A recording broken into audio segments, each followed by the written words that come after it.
Dear black gay boy. Now, whether you heard it already, but most certainly for the lack thereof, I love you. I love you with no secret agenda, nor an alternative motive.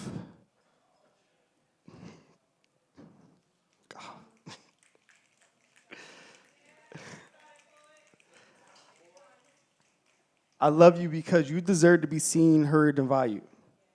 Because I too understand our struggle and plight, especially when survival has been our first love language and not by choice. And there is no need to enlist into another militia when we were born into a war from our own community. Yes, I'm so sorry. So let's talk about the other originators and generational PTSD. So what? So what if you're a little different? That sugar in your tank never killed anybody compared to the food and poisons our people has been and is still shackled to. And to them, like a Philly mantra, I say, fuck out of here, dickhead. And I too am Philly, so you heard what I said while you walked through like sprinkling your stardust. I'm sorry. I meant magic, because that's exactly what we're born from, right? We talk so much about the generational curses, but have yet to talk about the blessings for that which we are. So dear black gay boy, I love you because you too are also godly, cookie-cuttered, made in the image of, but diluted by dogma, stigma. I mean, in actuality, both of them. I.e., first and foremost, check your family members first, because they too are part of the bigger issue. They too perpetuate this plague of hate. I meant curse. I too understand how much this burden hurts. And dear black boy, I see you. I see you, and I understand how self-hate was instilled in us, how the barriers we created made it difficult to trust. Your story is also mine, and our struggle has been our best friend, guarding outsiders like a mad King Corso, and sometimes has become our very own asylum.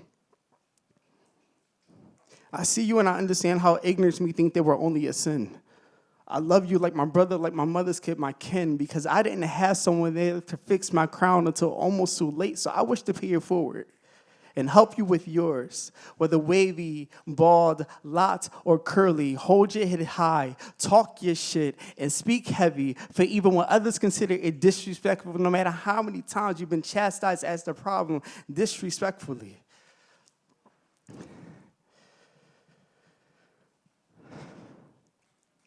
And dear black boy, I pray that you never give a fuck about what others may say. We may never throw the first stone, but I promise you may get to throw the last, not at them, but at their glass insecurities, shattered pieces, dumbfounded debris, because all in all, people fear what they choose not to comprehend or have the audacity to not know in their own goddamn business.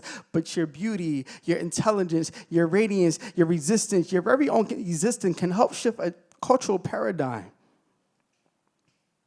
Dear black boy, I love you because I was once you. And on most days, just a couple more steps ahead of you, and needed to know that I too am worthy, that we too are curators of a legacy, and that we too are trendsetters of black history, curators of a legacy. Poetry alone was transformed by the words of black men like Langston Hughes, and guess what? Even he got down.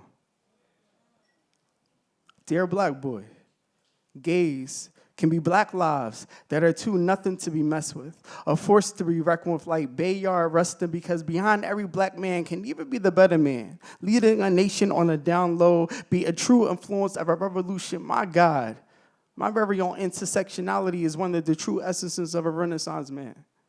Once again, check your history. And before you get your panties in a bunch or praise black boy joy, there lies black boy blues, with rhythm and opulence we dare not to choose, born copyrighted. Like I said, dear black man, whether you heard it already, but most certainly for the lack thereof, I honor you, with no seeking agenda nor an alternative motive, because I see the God in you, endure some a society dogmatic hatred that you may potentially go through. I see the magic that you're born from, so master how to love who you are, to overcome, and I see your light. And this acknowledgement is nothing less than your birthright. Sincerely, black man. Thank you.